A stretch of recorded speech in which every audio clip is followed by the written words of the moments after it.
Hello YouTube, this is Astro Patriot, and this is a response to the video made to me from Survival for the Family. First, let me say I apologize for not getting this video out quicker.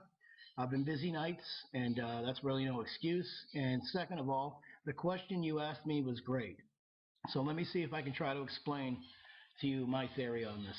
You asked me in your video, Astro Patriot, if you believe that there's a binary star out in this location, and we can't see it because it's blocked from the sun, would it not make more sense with this object coming in that the binary star should be here and this object coming in rotating around it? Great question. Really. Let me get into saying that this is the program. I don't use the program from JPL at all, but and I'll get into that in just a minute. But this is the way it's presented to you on YouTube in most of the videos. It's shown like this, and it's shown the comet coming down in this direction, out around here, and Earth coming right by it here. Okay, let's go ahead and flip the planets, because right now you're seeing them flip. Let's put them in the right location for 2011, March the 3rd. That would be more like it.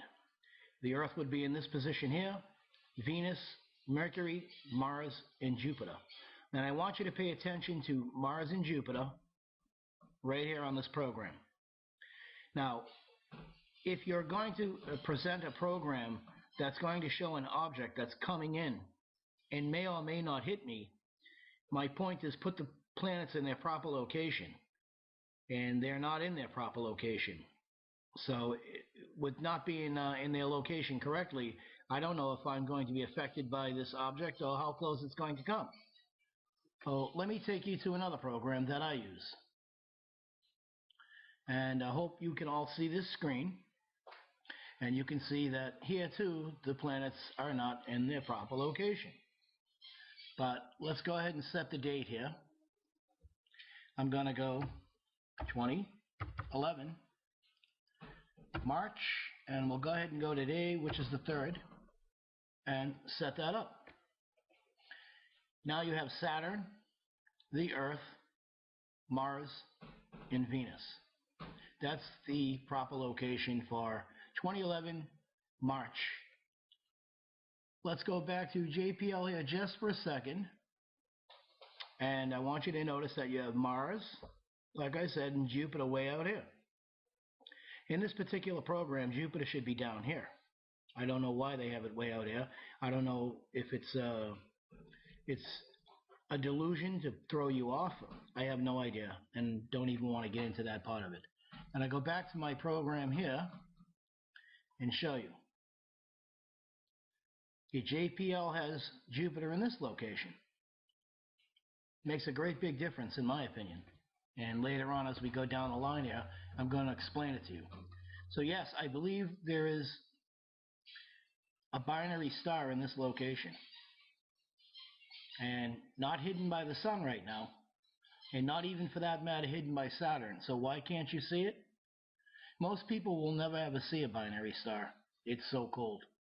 You would have to have the proper equipment to scope this area out. So let me move along here to get into the Comet EleNin thing. I'm going to bring up a map here and show you that this is an area that I've been spending a great deal of time through my evenings scoping. And for the life of me, I cannot find anything in this area here where Comet EleNin is supposed to be. Much let alone somebody found it with an 18-inch telescope. But this is the constellation of Virgo, and here is Saturn. EleNin is supposed to be in this location. And I move over here to the constellation of Leo. This area here is boxed off. I have been noticing something in this area for the last 6 months. Straight across here is the constellation Orion. And this is Betelgeuse. And we're going to talk about Betelgeuse here in just a minute. This area here that I've told you that I've been scoping out over the last 8 months, I believe is moving in this direction. And I believe eventually, as it gets closer to the constellation of Orion, you're going to notice it. Back to the headlines we go. NASA says you'll see a second sun in the sky. Is that already a seed planted? Well, let's get to it. As this object moves in this direction and it brightens up, it's going to appear as a second sun. However, the object is not here yet, so now we're already going back to Betelgeuse, and NASA says that Betelgeuse is expected to go supernova and appear as a second sun in the sky. Are you following the dots here? All the way to the EleNin, Saturn.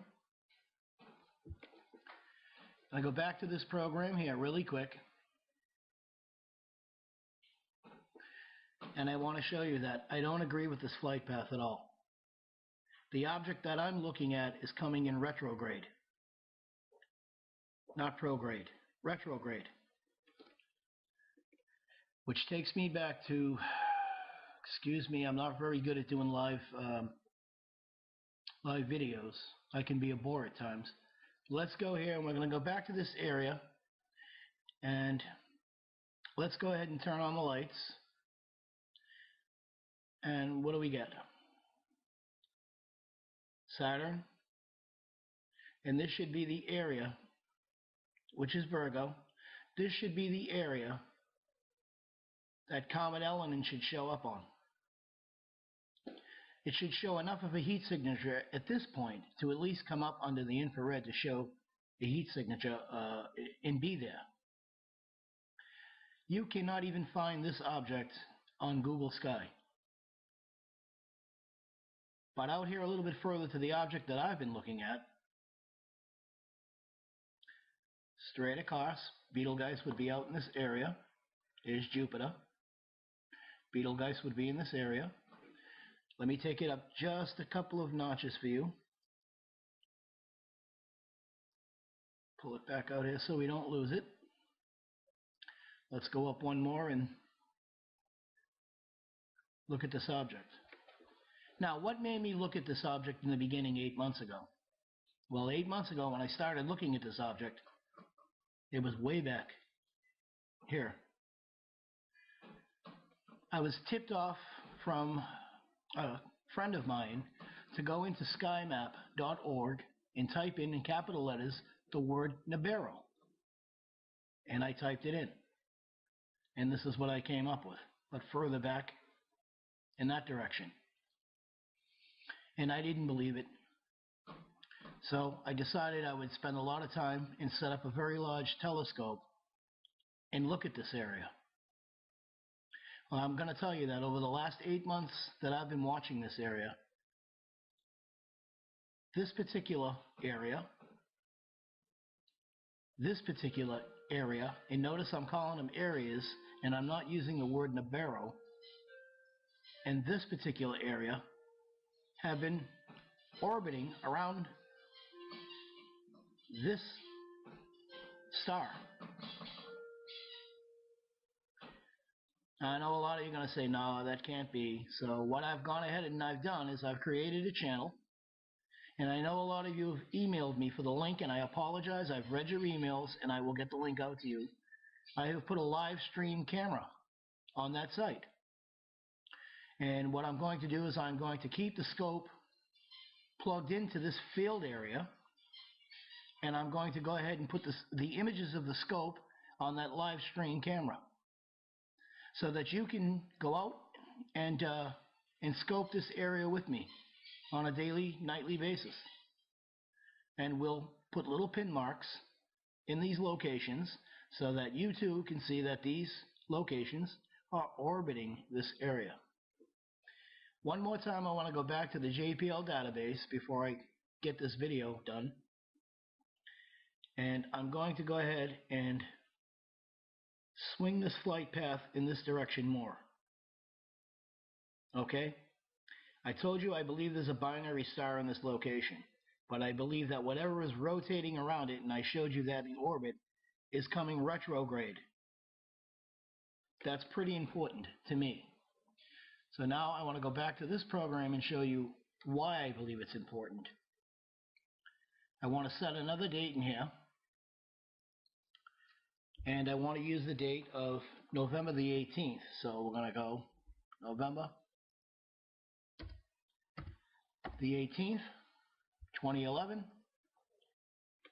and hold on a second. I don't believe that I did that correct. I want to go, actually, no, I apologize. I want to take that back to August the 18th, 2011.